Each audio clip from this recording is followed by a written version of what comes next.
Hey, welcome to Instant Reaction. It's the Blue Jay Banner post-game show, the original Creighton post-game show, right here on our YouTube channel. Thanks for joining us.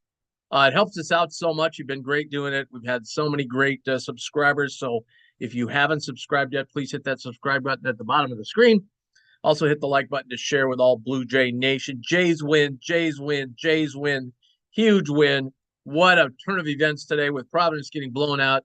Jays wrap up third place and hence the third seed. And now they get to play a team that's going to be having to play the night before, which is, I think, always a huge advantage. And I just think, I know everybody in the world thinks Villanova is going to ram through the Big East tournament. And I've been saying all along, we want no part of UConn. Okay. Just, we got to play UConn in the finals, fine. But no part of UConn in that first game. I'm telling you, the Jays are going to be awfully hungry to play Villanova again after that last game. Okay. And if you look back on the history, Coach Max had a pretty darn good record against that system. So we're okay. And then topple with that, we saw what happened. Villanova is still Villanova earlier this year. They're better with more, but they're still not the invincible force that everybody thinks they are. They went at home tonight, got whipped up by UConn pretty good. So Jays put in a sketchy kind of performance, but they did enough in the end. Had some foul trouble with Kalkbrenner, did enough in the end to put away DePaul. Yes, for all you people there that like this sort of thing, you cashed on the Blue Jays and the over, even though the game started out incredibly under. That second half, it was like back and forth, and that kind of got the Jays a little bit of a problem because they just kind of traded baskets there for a while. They were playing almost no defense, and then eventually turned it over a couple times, missed a couple shots, and boom, DePaul goes. If you haven't seen DePaul this year, that's DePaul's season right there. They look absolutely horrible for like 18 minutes, and then they have this spurt, like 5-6 minutes. You go, wow, there's some talent there. And that's what they did to Creighton, and then they go revert back to being DePaul again. You want to join the fun? You'll see the email at the bottom. Send us an email. Zach, our fine producer, will send you a link, and you can join in and talk to us about the Jays' huge victory tonight, 84-70. They wrap up third place, and they will play the winner of Villanova-Georgetown. Oh, come on, Hoyas. You got one more upset in you in the Big East tournament. One more for Patrick. Come on. Just do it. Wouldn't it be great to play Georgetown in the first game? Gosh.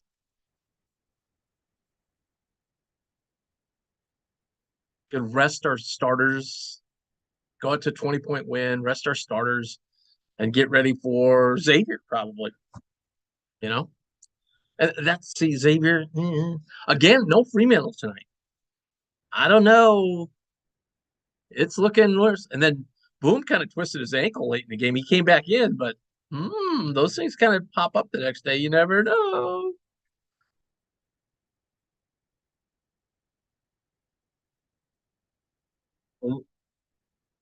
Yeah, or her grapefruit. Yeah, exactly. Exactly. So anyway, Jays win, 84-70. As we said, they'll play the late game for all you people who take the next Thursday and Friday off. Should be no problem. They play like I do. They play a late game on Thursday night. So, God, you can sit back, enjoy all the action all day long, and then watch the Jays Thursday night. Six out of 8 trips. It's so great. We have Coach Huss on today. I was watching a lot of Valley action the last 2 days, and I thought of you, Al, back in the old days. Valley tournament, D-Rock's on the sideline. It was just like, the old times. Good times, good times. I've been watching a little Valley here. It's one of the few times during the season where we didn't know until tonight who our next scout would be. So I got to watch probably about a game and a half of Valley action this afternoon. Saw Bradley and saw the first half of Drake. So it's been good watching them. Been awesome. Hi, Coach. Good talk. We've talked to you in forever. Yeah, it's been a while. So it's great to talk to you after a win. Congratulations. Kind of a sketchy performance there.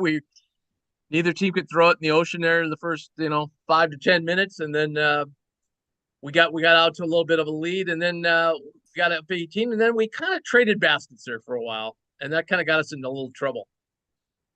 Yeah, we were probably a bit loose on both ends there when baskets started coming a little bit more easily to us.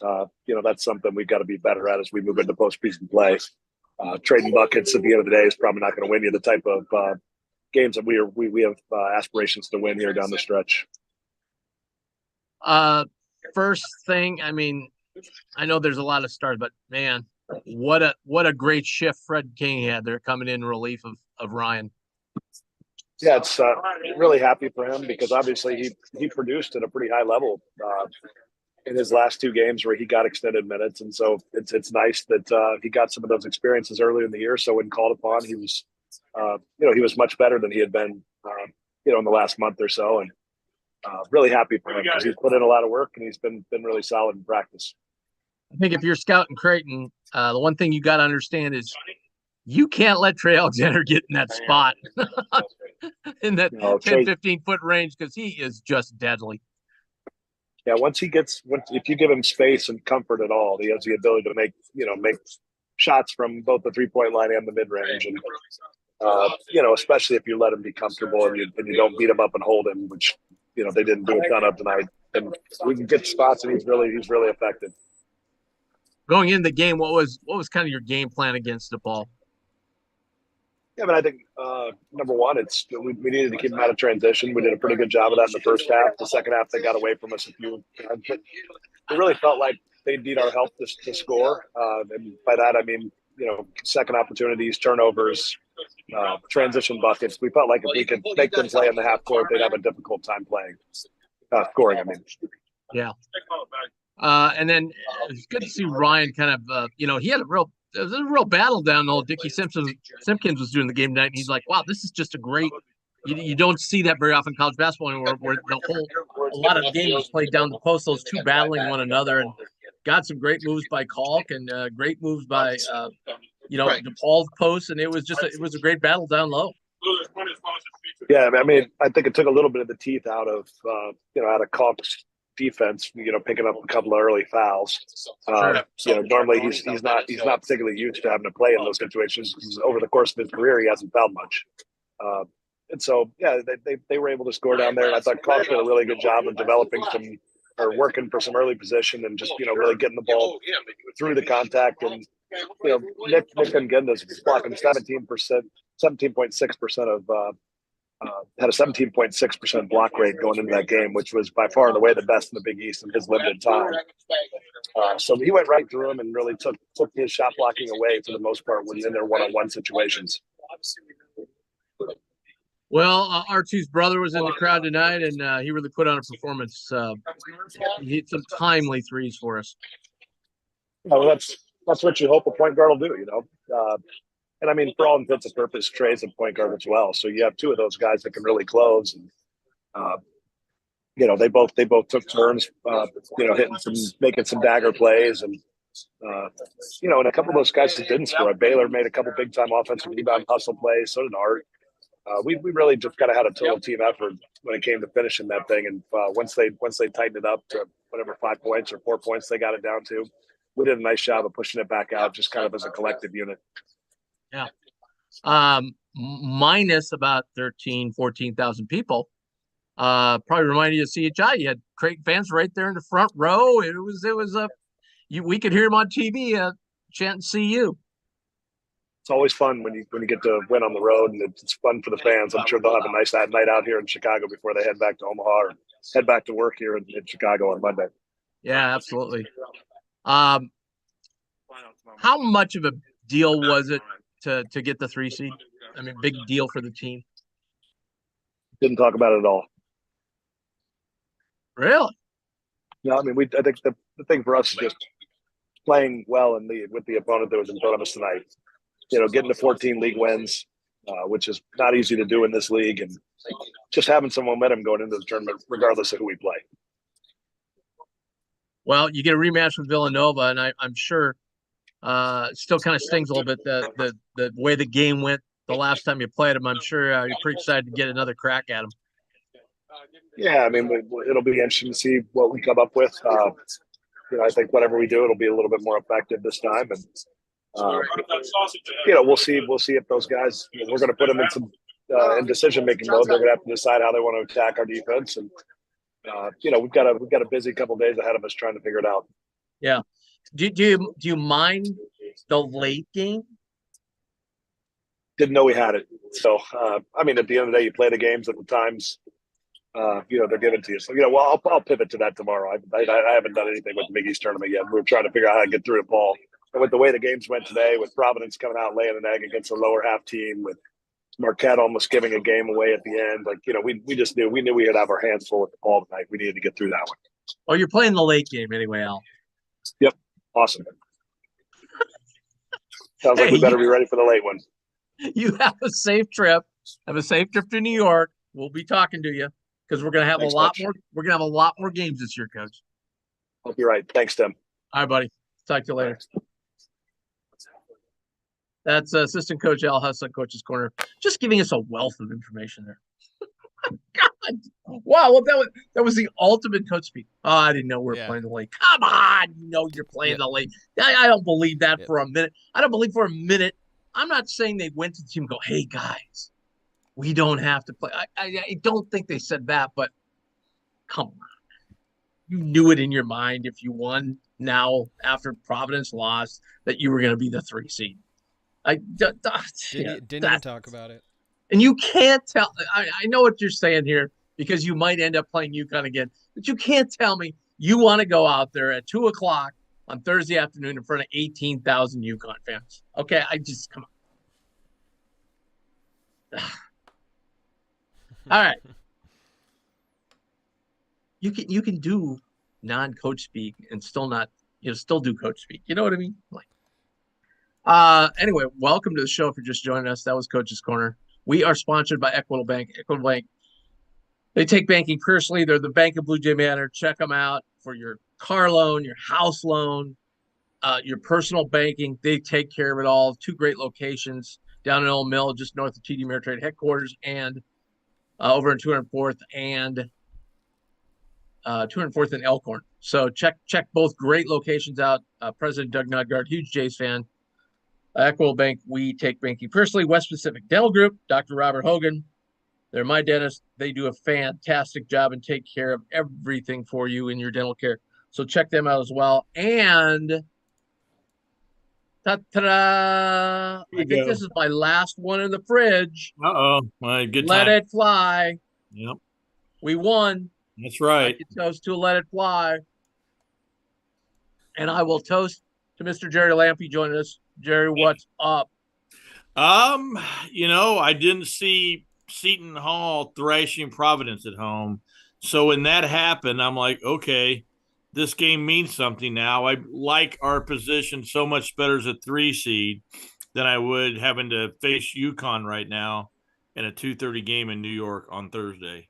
So, well, I don't know if did you hear any of with Coach? I did not. No, I did. We just had here's a Coach us, and I said, so how big of a deal was it getting the 3 seed? Never talked about it. We never once mentioned it. No. Okay. Good stuff. All right. And then I go, so do you like the fact you have to play the really late game? Oh, didn't even know we were doing that. Oh, come on. Well, McDermott knew it. I listened to McDermott on the radio show. He knew exactly. He said that they knew it. They're used to playing late and hoping the Creighton fans would be juiced up by 9:30 on Thursday. There we go. Yeah. See, Mac gets it. Mac gets it. Yeah, he does. Al gets it. Al just trying to walk on glass. Oh, yeah. And, walk the tight wire. Doesn't want to, he knows might play UConn, so he doesn't want to, get any talking points. Come on. Just at least say, yeah, we wanted the 3 seed. We didn't want to have to play UConn in front of 18,000 UConn fans. Man, right.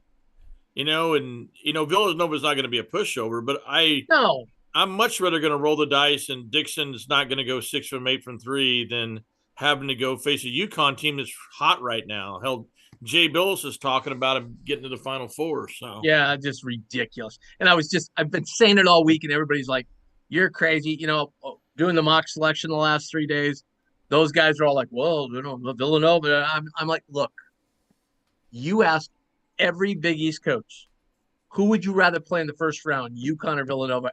Everyone would pick Villanova. Everyone. There's not a doubt in my mind.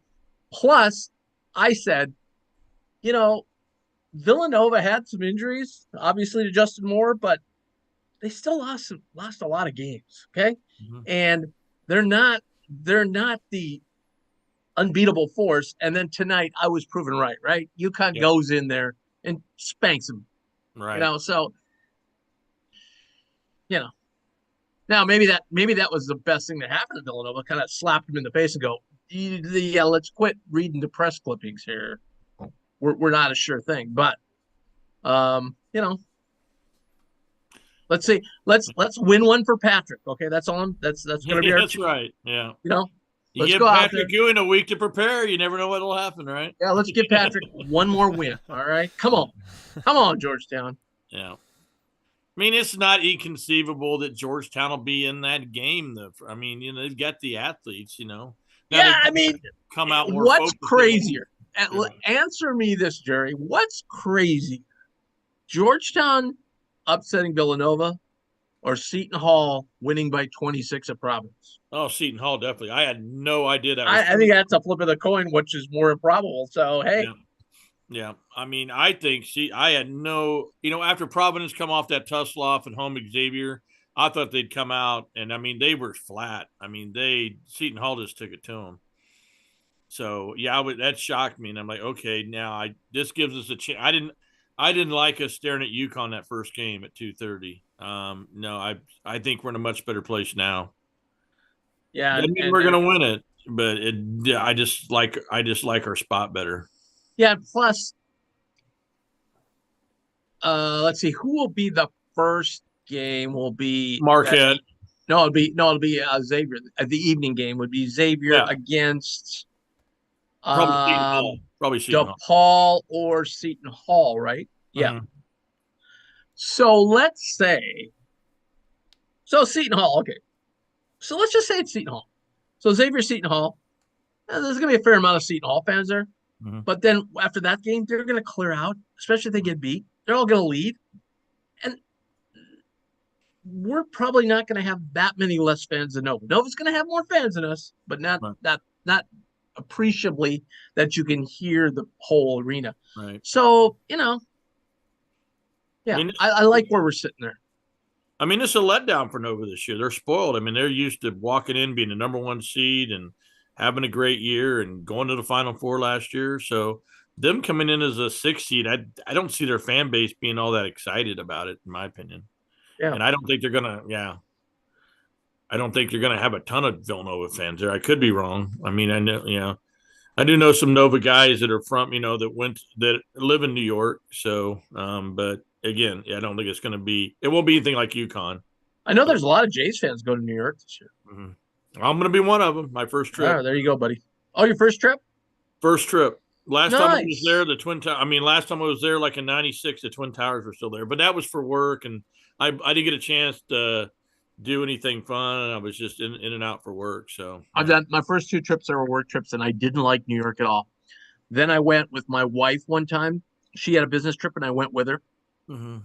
I went with her down to Penn Station because she had to go out to Long Island for the job thing. And I just took off walking from there. It was a nice fall morning. And I took off walking, and I just loved it. Just walking around with a map. Oh, there's Rockefeller Center. Okay, there's NBC. There's David Letterman's place. Oh, there's the Soup Nazis place. Oh, okay. Just looking at all the sites. I loved it. And now I love New York. I love going there. Yep. Fortunately, last time I was there, COVID broke out. So. Oh, that's right. Yeah. So that was kind of a bummer. But yeah. But Jays win. Man, I thought Nembhard hit some big shots tonight. He did, and obviously Trey, man, that guy's money when he gets set. I mean, you expect it to go in. What? That one time he goes through the lane and he had a 10-foot straight on jumper. I mean, wasn't the guy within 3-4 feet of him? Now he's going to go to the right, so he has that angle jumper that he just doesn't have. Yep. Like he knows his spot. He's going to get to his spot, and when he gets there, it's over. He did, but yeah, Ryan did have a couple big threes when we at that run too. We were down 5, and he hit that 3. Yeah. I'm sorry, they had cut it to 5 and he hit that They'd three. cut it to 5. I was really Yeah. getting nervous. I'm like, Yeah, you text me, said this is bad. And I'm like, Oh. I'm okay right now. I'm all right. Defensively, I think Max said, first 6 possessions, DePaul didn't score in the second half, and then they went 17 of 19 possessions scoring, and I just thought our defense just let them back in the game. Well, what happened was we were up 18, and then we got suckered into their game. Mm-hmm. But just trade baskets with them. We're up 16. Let's just keep trading. Well, pretty soon we're losing a couple because they're hitting threes and we're getting twos. And then we turned it over a couple times. All of a sudden, yeah. 12 turnovers in the second half. I didn't know. Yeah. I knew they had a few more. I didn't realize it was that many. But Yeah, we had a lot of turnovers tonight. Some dumb passes. I think was 15 the final tally. I think we got called that last one on the shot clock. So 17 or something. Yeah. 16, 17. More than I thought. But yeah, I thought I don't like it when you got a bad team down. You got them down 18-19 to just step on their throat, get up 20, and I don't like letting them back in the game. Obviously we didn't have some starters in there, but I didn't. It's just frustrating. Like to put teams away. You don't want to let them back in the game, especially a team like DePaul. I felt if we could push to 20, they would have laid down. We let them back. Gosh darn! I thought a couple 3-4 games ago, I thought we were finally getting over the hump with Farabella. Now he's right. Oh, dude. God, that one corner 3 barely hit the rim. I mean, I don't want to rip on a college kid. I'm sure he's a great kid, but man, he is struggling right now. I mean, I think he went 0 for 2. He probably had a couple. He had one where Trey drove in and kicked it out, and he's wide open. I mean, as a 3-point shooter, you love that shot. You're wide open. The pass comes from inside, and he just dribbled. He did not want to shoot it. And that says something right there when a 3-point shooter doesn't take a wide open look for 3. Yeah, and his defense too. He got blown by Calk's, I think, 3rd or 4th foul, and King's 3rd or 4th foul were on Felabella's guy blown by him. You know? And that's too bad because he has played very good. Like even the Georgetown game we were watching, I was sitting with a friend of mine that I hadn't seen in a while. I was saying, he was saying something about Farabella. I said, yeah, but just watch him on defense a couple possessions. And then he agreed with me. He's like, yeah, man, he gets to the right spot. He's in the right position. A lot of times he's mismatched size-wise, still does a nice job. He has really active hands usually. Yeah. And so he threw it to Trey in the corner there for Trey had a wide open 3. He's a smart player, but dude, when you're a 3-point shooter and you have no confidence in your jump shot, boy, and then just nothing. Like you said, I mean, it's not like they're rattling in and out; they're clanking off the rim. It's just not good. And those are that one wide open. Those are just wide open looks. I mean, the ball's coming from inside, kicking out. As a 3-point shooter, you want the ball coming from inside out. I mean, because your body's squared up and you got nobody around you, and Personally, I would like to, instead of like him. Here's what I would do. Okay, I would get real technical with him because I think he's got this in his mind that he can't make a shot now. I think he's a smart kid, yeah. So I would get real technical with him. And the thing that I would say is, in general, his shot's way too flat. Yeah. He's got to get he does the same thing that happens to Kaluma. Kaluma's shot gets too flat sometimes. Mm-hmm. Kaluma leaves everything short when it gets flat. He needs to put a little more arc on it. Let it rattle around in that rim and fall through like Trey does, Trey has great arc on his shot. Oh, he does, man. Great rotation. Solid. That doesn't always go through nothing but net. Rattles around in there and goes It looks good, though, coming off his hand, though, man. It looks good. Yes, it does. And I would get real technical with him, and that'll get him thinking. So when he gets the ball, what's he going to think about? Oh, I got to get arc on this shot. Right. Instead of, oh, God, I better not. Do I shoot? Do I not? I'm wide open. Yeah. I'm a 3-point guy, Yep. We got UCLA up 11 on Arizona. Arizona got out to a decent lead. They were up early. Right. Yeah. I haven't had a chance to watch enough this game, so I don't know what's going on. No, geez, crazy games in college basketball today. I mean, Texas blew out Kansas, which okay, but Iowa State going into Baylor after all the Got he win there, man. Yeah, got he win. So Alabama getting beat at home. You got to wonder if all that outside noise is kind of getting to that team. So we discussed that in our mock selection. We said there's nothing on the court, but we can't help but think that the committee's not going to look at that and go, ever since that incident, they haven't looked as good. They're 18-year-old kids, man. They got to be hearing about it. Yeah. And the other thing was, man, the general perception was Iowa State was plummeting, but then we looked at their resume and said, they still got a lot of really good stuff on here. So we moved up a little, and after the win today, we shot them way back up to the 5 line again because we look. They have. Here's an interesting stat. I mean, Kansas is just their resume is just unbelievable. Outstanding, right? Yeah. 15 Q1 wins. They've won 8 games against the top 25. Okay, so you think, wow, that's unbelievable. We added up Iowa's. They've won 7. Iowa State, you mean? Iowa State's won 7 against the top 25. I mean, geez. The only thing we were holding them back was, gosh, if they lost a couple more, their record would be like 17-14. Well, that would be like Tennessee got beat today by Auburn. I mean, does that involve Auburn in the back in the day? Well, I mean, Tennessee, yeah. I mean, we think we were discussing it. We didn't discuss it after because tomorrow morning we're gonna go through all the results today and like nitpick here and there. But in our discussion of Auburn, we said if they beat Tennessee, even though Tennessee is shorthanded, that will probably be enough to push them safely in. Now, they're not going to be an 8 seed or anything, but they're going to be in the field. But Tennessee's, net and everything else, they're just not caught up with Tennessee's injuries. I mean, they're just not the same team. So, that 2-3 seed we saw a few weeks ago is really now maybe about a 5 in actuality. Somebody's going to a 13, and we were looking today, some of those 12-13s. There's some really good 12-13s in there that could play Tennessee and beat them. So yeah, it's going to be really, really interesting. Kentucky won at Arkansas. There's a team that really has fallen. Arkansas. Yeah, but still their numbers are good, and they're gonna get an okay seed, and they're a team that could just all of a sudden take off. Oh yeah, they can make a run. I mean, they've got the talent. But flipping it back to Creighton. So one of the guys in the selection committee made this comment. He said, Creighton kind of reminds me of the UCLA team a couple of years ago, where, they're just kind of floundering through the season and, kind of a disappointment. And then all of a sudden the tournament came and they just took off. Okay, here's a question for you. Creighton is a 3 seed.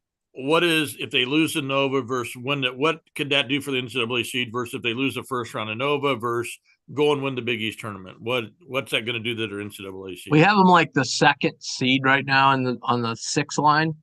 Okay. We considered them for the 5. They were right in there. Again, this committee could do it totally different, but committees the last couple of years really haven't taken the tournaments into consideration much, because you got to remember, you got to kind of set before the tournament. They start doing it like Wednesday morning, and by Thursday night, Friday noon, they're done. It's hard to move teams around because then if you move a big Creighton to somewhere with a Big East, another team Big East, that you can't do that. So you kind of where you can move them. Yeah, and then you start, then you get into. I think their philosophy, even though they don't publicly say it, is look, we want to keep looking at the entire 30-game schedule.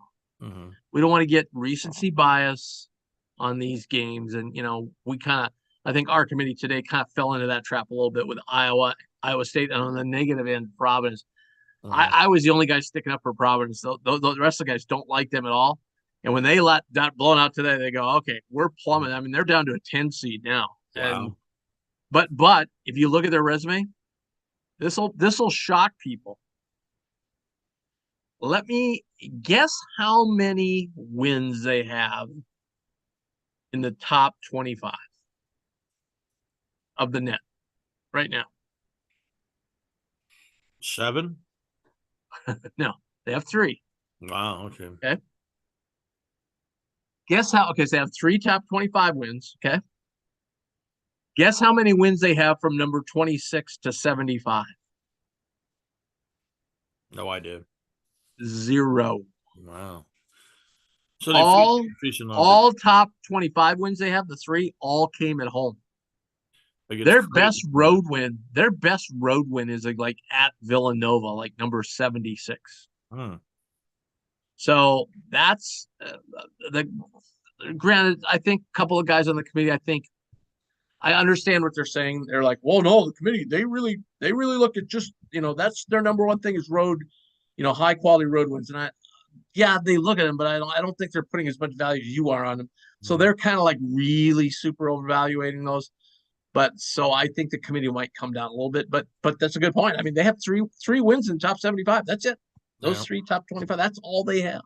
Definitely did not look good today. Yeah. So where you have the lines for all the 5 Big East teams that go into the tournament? I mean, so obviously Marquette's a high number 3. And we're releasing our bracket tomorrow, so we're we'll go back next weekend and tweak it again. But I mean, this is our big gathering to do it this weekend. Marquette's 3. We have UConn at a 4 and Xavier at a 4. UConn's kind of a high 4. Okay. Creighton is a 6, and then currently we have Providence a 10. I don't know how that changed with the late results.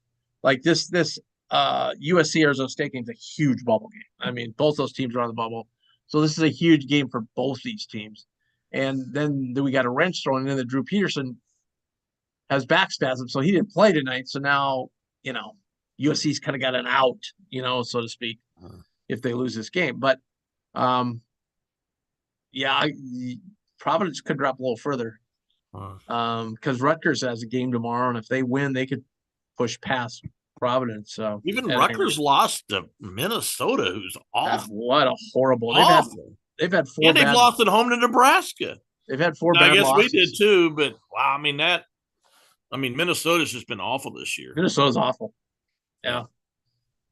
We were gonna have. We were joking about we were gonna have the 2023 mock selection committee classic. And have Georgetown, Louisville, California, and Minnesota in it. Minnesota, yeah. So we talked about Fred King. Fred King had a huge night tonight. Yeah, what a night! That shift he was in there. That shift he had was tremendous. Yeah. He just. I'd like him more and more every time he gets on the floor. He's got to figure the defensive part out. Yeah. But man, I like his offensive game, actually. I mean, he takes it at guys. Yep. He's not afraid to. He's not backing off. And not only that, really good offensive rebound. Mm-hmm. No, that was before half to get stretched that from like 8 to 15. That ended up being 2 chances at 3 and 1s. And then so we have that, and then Trey, and then Kalk had a big game there. Mm-hmm. That was a pretty good battle down low, like Dickie Simpkins said. You normally don't see a college game where everything went through the post like it did this game did. Schreierman, again, man, some of those passes. Yep, he had 2 passes in the first half that was like horrible. I thought he was sick or something. He didn't play a lot of minutes in that first half. No, he didn't. He didn't look good. And Kaluma again didn't have a very good night. Mm-hmm. Just gets off to these slow starts. He does. Thought Mason came in. Mason came in, gave great energy. He did. He hit a 3, threes. He gets boards. He took it. He led the fast break on that one. Got fouled. Made both free throws. Yeah. Yep. But overall, I'm probably really disappointed in DePaul. I thought DePaul would take a step forward this year. I really did. Oh, they've been bad. To Simpkins' point, though, this is the first game they've been healthy, that they had everybody that they had. I mean, they have some pieces there, and I just don't think they were able to play together at all this year. They had a disappointment after last year. Kind of like, okay, Dave Lato's out. They're going to move forward. Yeah, they were. Yeah. I did not. You mentioned it earlier. I did not see that until I saw the highlight of that St. John's game.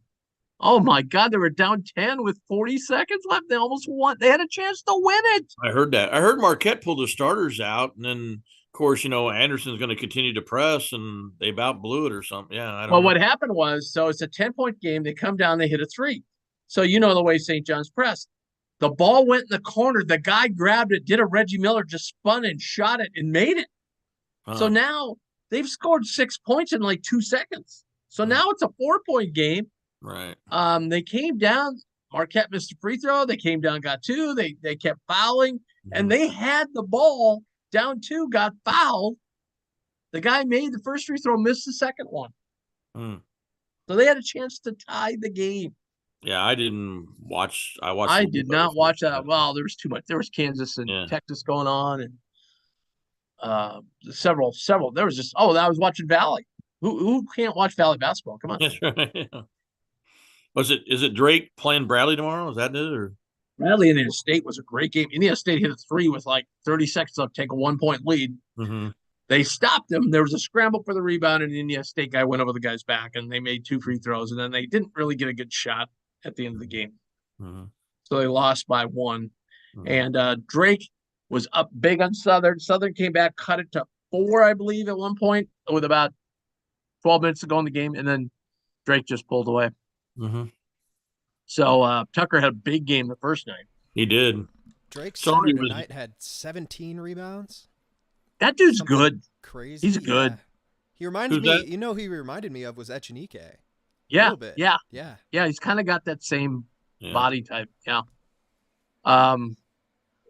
Yeah. D-Rex got a solid squad.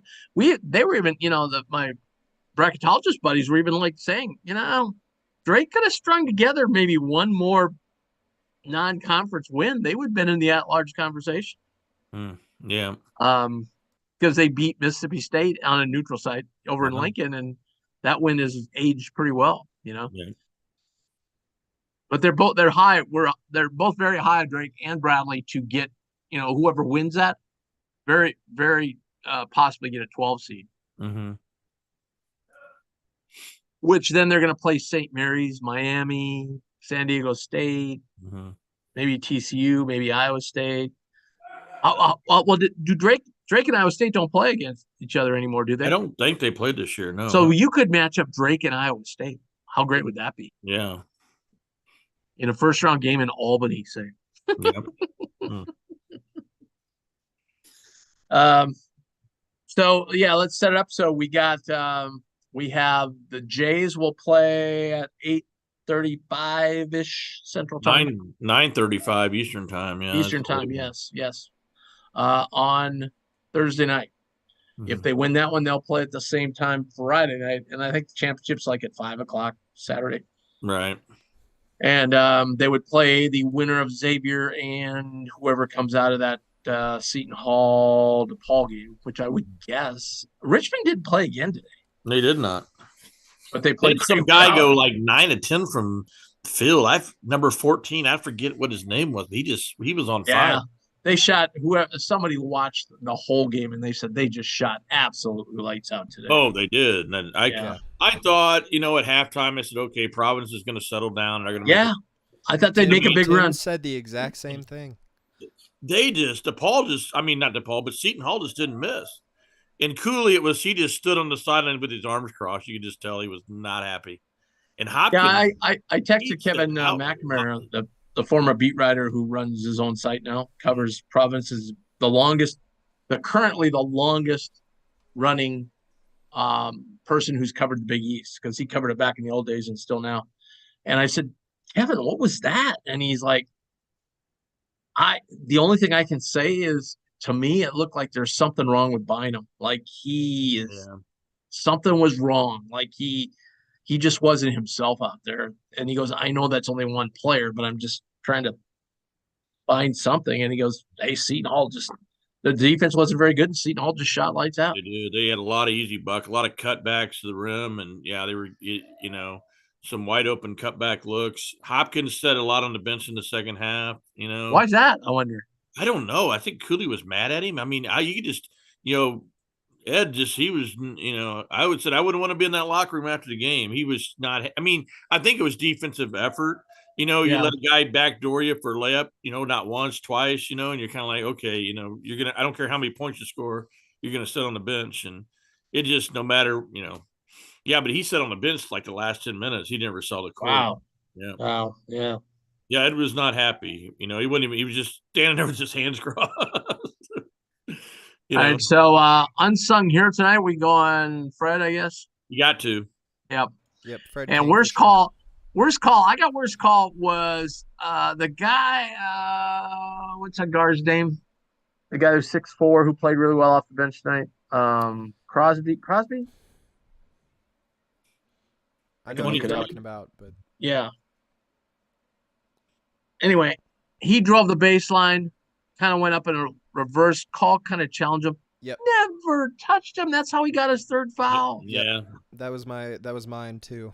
He never touched him. Mm-hmm. And I thought Kalk was getting no, his fourth foul was hammered in illegal there. screen. That's right. Yeah. I thought he was getting hammered in there, and they weren't blowing the whistle on that end. You know, here's something interesting. You know, for a great chunk, and we're still very highly ranked as far as a team that fouls the least in the country. But, you know, about mid-January, we started hearing that on every broadcast. Well, Creighton just doesn't foul. Da, da, da. And there seemed to point somewhere early February, all of a sudden the refs started blowing the whistles against us. I don't know what but it just seems like now we get the whistle blown against us. There's even a hint of a foul. I started noticing it in the Providence game. Yeah. Like it's like they're like, okay, I guess maybe we're just overlooking Creighton is fouling, so let's really watch them close, and they just blow the whistle. Yeah. That was very. I mean, I didn't think he touched him. I mean, if he did, he just grazed the skin, and with all the, all the contact down low, they let get by, and they call that. Yeah, I mean, wasn't a whole lot of bad calls, but that would probably be one of them because it put Kalk on the bench. So, but Frederick played good, so it really didn't hurt us. So.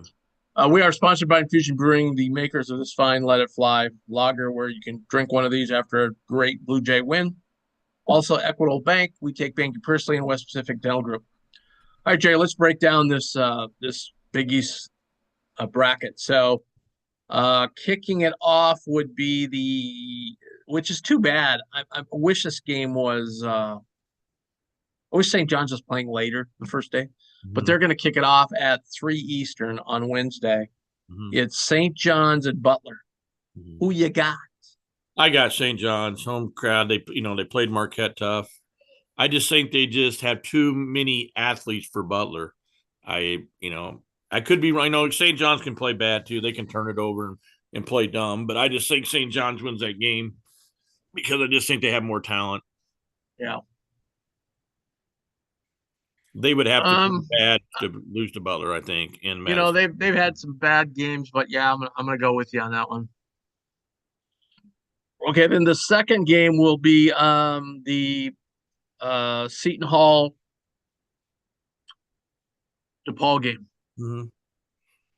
That's going to be tough. I know a lot of people are going to be on, the Seton Hall bandwagon. They, won it big at Providence, but I think that's going to be a tough game if Richmond doesn't play. Seton Hall's not going to shoot like they did today. They had one of those games today they couldn't miss. So, man, that's kind of a toss-up. I guess you might have to go Seton Hall just because DePaul's lost so many games in a row, but I think that's going to be a very close game. I think so, too, the fact that DePaul now has everybody together. Right. I wouldn't be surprised if that game doesn't go in overtime. I think that's going to be a very close game. And then the third game we talked about a little bit, but it'll be Villanova, Georgetown. I mean, from a technical aspect, if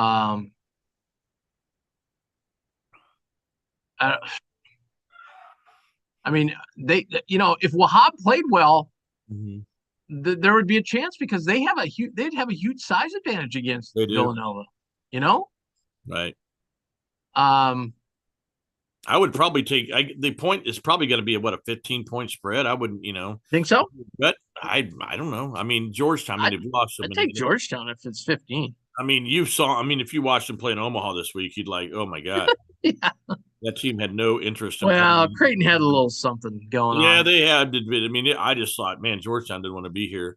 I think Georgetown. They've made a. Hey, I'm going to pick Villanova, but don't be surprised if Georgetown is not in the game at halftime.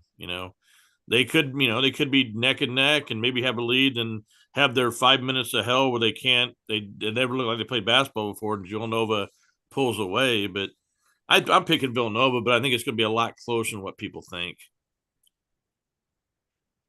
Yeah, that's one thing that we've got. You get that advantage if you get 1, 2, or 3. You get to kind of watch your opponent. Mm-hmm. You know what I mean? And I think that's key too. Like you just got done playing Georgetown, Mm-hmm. so you are very familiar. What they do, and then your next opponent's playing them, so you can kind of like pick and choose what's going on there. Before we break down the rest of the bracket, the field. So, what about the baseball team, Jared? Lost today. Oh, the bullpen just dissolved. Yeah, I mean they had a good win yesterday. I mean they threw it was a thank God Northridge doesn't run the bases good. The guy got thrown out at third, a tying run. You know, but yeah, their bullpen just imploded today. The Jays fought back, and then they cut it to 7-6. In the seventh, eighth, I think in the eighth inning, and then they gave up. Their bullpen gave up 5. It just they're gonna have to find more arms in the bullpen besides Steyer and Bergman. Lamel's struggling, man. Oh, he is going to set an NCAA record this year for batters hit per inning pitch. The dude is like, I mean, he hit 1 today. I think he hit 4 the first game he pitched. He hit 2 the second. I mean, he's struggling. Yeah, I know he throws hard and he's a lefty and he's got to look good warming up, but he just can't. Yeah, he got 2 outs, look good, and he comes in the next inning and walk and a hit batter and when the guy is trying to bunt, and then the guy hits a little bleeder over shortstop, and they scored 3 runs on 1 hit, but you can't put guys on base. But he's got like I said, he might break a NCAA record for batters hit per inning pitch because I don't know, he's struggling with his control. And wow, heavy heartbeats all over Blue Jay Nation night. The women pull out a 1-point win in the opening round of the Big East tournament. That's a big one. I mean, I think they're in the tournament, but you don't want to lose the first game. It could drop your seed a couple. Yeah. Ooh, I don't know. I mean, Morgan Malley making a layup at the buzzer to win it. Yep. It's kind of been the women team have got behind a lot of games and seemed to pull it out in the fourth quarter. So yeah, who they got next? They got Nova. Yeah, it's gonna be a tough one. Yeah, Nova's really good. Really good player, and then of course you got UConn on the other side. But so, do you think there's really any upsets in that first round? I would say maybe DePaul, Seton Hall would be the one I would call. I think it's going to be a close game. Okay. I think everybody's going to be on Seton Hall. They look good today, but I've also seen Seton Hall play really bad too. Right. So if let's just say chalk holds her, yep. Do you think do you see any upsets in that first in the quarterfinal round?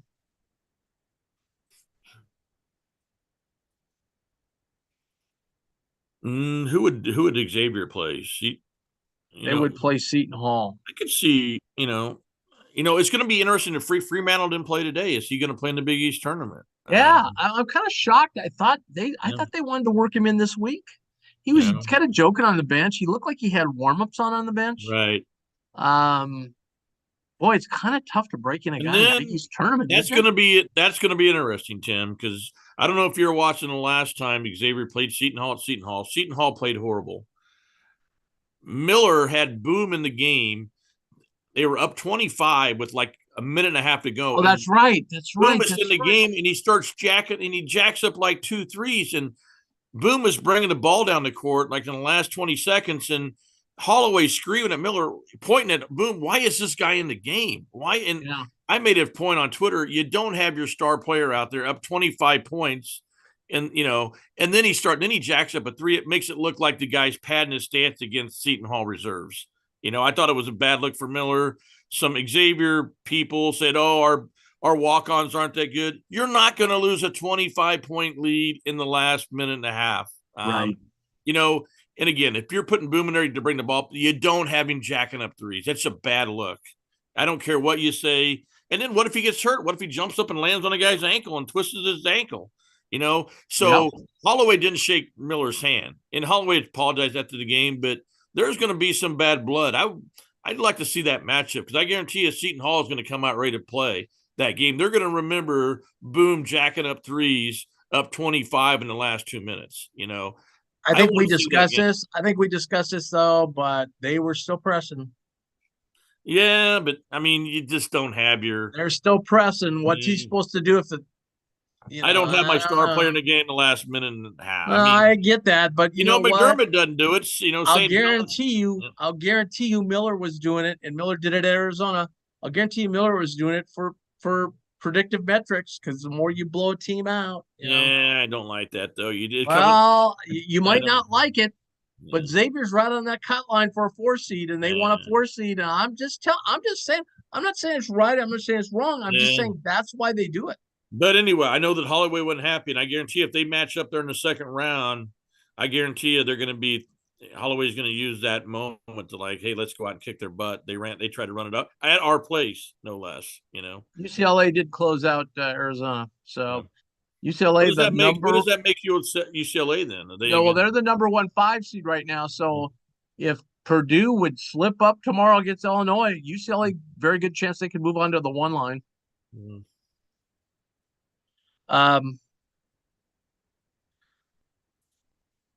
Creighton, you think Creighton's going to take Villanova?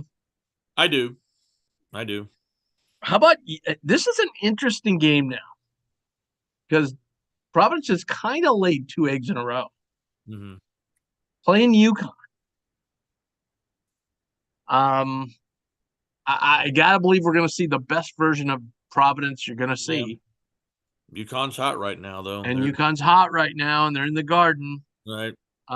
Cooley is gonna outcoach Hurley. We know that. Right. But here's the thing about that matchup is, does UConn have somebody that can shut down Hopkins? I don't think they do. Yeah. No. I guess Jackson. Yeah. But he's kind of foul prone. Yep. But then, Hawkins is a great offensive player. He's not the greatest defensive player that ever lived. No. So you've got some really good guards with Providence. Mm-hmm. Now, where Providence is going to get killed is UConn is going to kill them inside. Oh yeah, with Sinago and their backup. Klingman. Yeah, Klingman. And then Caravan on. He's a big dude too. Oh yeah. That's gonna bother. Yeah, that's a tough call though, because I can see Providence playing a game of their life and winning. Mm-hmm. That's gonna be a great game. That's gonna be must watch TV Thursday afternoon. Yep. I don't think Marquette's gonna have a problem with either one of those teams. No. So I think the 2 games to watch will be Providence. Well, yeah, the Providence UConn game. I think all the other 3 games are gonna be big games. Mm-hmm. What do you think? Who would be your final 4? I got Marquette, UConn, Xavier, Creighton. Then I got UConn beating Marquette. I'm thinking Marquette's due to get. They kind of, and again, they beat us at home by 2. They, they haven't looked great the last couple. I mean, they won, but I think they're, Bubble's gonna. I got UConn beating them, and UConn in the finals. Yeah, well, it's going to be fun. It always is. Yeah. In fact, I got UConn Creighton in the finals. So, woo, baby, Saturday night in the Garden. Yeah, you can. That's going to be some big ticket price for that baby. Oh yeah, I hope it's not too big. I may have to rob a bank to buy tickets. I will see. All right, let's wrap it up because Zach and I have to do another 2 podcasts tomorrow. Zach is exhausted. I'm getting tired too. That's it should be. Yeah, like I said, I feel much better about being a 3 seed than a 4 seed. Absolutely. When Providence got beat to them, like wow, that should motivate Creighton. And I know you don't want to say, would you rather play Nova than UConn, but I would right now. I mean, UConn's on a roll, and UConn's going to have a home crowd there in Madison Square Garden. I'd much rather roll my dice that Dixon's not going to go 6 of 8 from 3 again. And Huss goes, well, we haven't really thought about it, but then he followed that up with a comment on a question later, like, well, we'll definitely come up with a different game plan, and so it already sounds like they're thinking about, we're gonna. He said, what did he say? We're gonna make their players have to make some choices. So that tells you they've already thought about this. Okay. Right. And again, Max had great success against that system, Yeah. better than anybody else in the Big East has. Yeah. And I'm going to guarantee you, we talked about this. There's a couple games a year. Mac usually kind of, I don't say he loses them for us, but his, hey, Play the percentages. the percentages. Sometimes the percentages beat him. Okay. Yeah. Oh, yeah. Like twice a year. Now, there's 12 times a year where he makes it work when we don't play very well, but yet his game plan wins us the game. Right. Okay. Mm-hmm. So I'll guarantee you he's got plan B here. Now, and like Max said, they're very easy to prepare for. They're just hard to play against because you know what's going to happen. They're going to run. Guards are going to try and back people down. They're going to run that pump fake, and that's what they do. So, what's coming. I like our chances there because I think Max is going to come up with something here. Right. And then, I just think before having to beat UConn, then Marquette, then Xavier. I think it's a much better chance for us to get to the championship game and possibly win it with the road we have now versus having to go through UConn, Marquette, and Xavier. That would be And Marquette presses, and we turn the ball. I mean, we had turnovers a day, but I think UConn's a team that probably can, they can beat Marquette up down low, and as long as they don't turn it over, they'll beat Marquette. And so anyway, all right. So let's do this. Let's do this. So a couple things. One, Blue Jay Banner Monday. We might move Blue Jay Banner up a little bit. We'll follow us on Twitter. We'll let you know, but we'll have full coverage of the Big East tournament. A great preview on that. Number two, if you're interested in such things, our mock selection committee is going on again tomorrow. If you missed any of the other things, you can go back on the YouTube channel. It's the mock selection committee YouTube channel. Just go on there. You can see any of the other 3 sessions we did. If you're interested solely in Creighton talk, that would be in session 2, which was done Friday night, 6:30-ish to 8 o'clock-ish. If you want to see Joe Lenardi, he's in session 1. He was on session 1. If you want to see Eric Haslam of Haslam Metrics, he was in session 2. Tomorrow, Dave Warlock of the NCAA will join us early afternoon to go through the bracketing of our bracket. So if you're interested in that, join it. It's a lot of fun. It's great information. If you're wondering about bracketology and how the whole bracket is made, trust me, we got it covered. And then Blue Jay Banner, and then obviously we will be covering post-game shows for all the tournament games. So thanks for sitting in, Jerry. Zach, get some rest. I do want to say one thing. Thanks to everyone, as this is the last regular season game of Blue Jay Banner on YouTube. Thanks to everyone who tuned in all season. This is new kind of uncharted territory for me. So thanks for following along with my personal growing pains with this. Not used to, talking. He's good with the ad reads. I don't know what I'm doing quite yet. I'm still working on it, but appreciate everybody who's tuned in this season. Zach, you've done a fabulous job. Seriously. I do my Great best. job. When we're doing the show, we just see the screen. But when you go on the YouTube channel, you'll see the production value and so forth. It's awesome. Great job. Appreciate it, Tim. And let's hope we have 9 more games to talk about. Yep. Yep. So thanks to everybody that's listened, and continue to listen for post game, because it'll be cool in the post game. We will be able to jump right on. The only caveat that would be is if we have a Des Moines visit, then we'd have to evaluate our position and see if we can do something from Des Moines. But anyway, we'll cross that bridge when we get there. And join us, as I said, Monday. We'll talk more Jays. We'll wrap up the baseball. Hopefully, baseball can win the series tomorrow. We'll check in on the women tomorrow, and go Jays! Big win. Thanks. Have a great night. All right.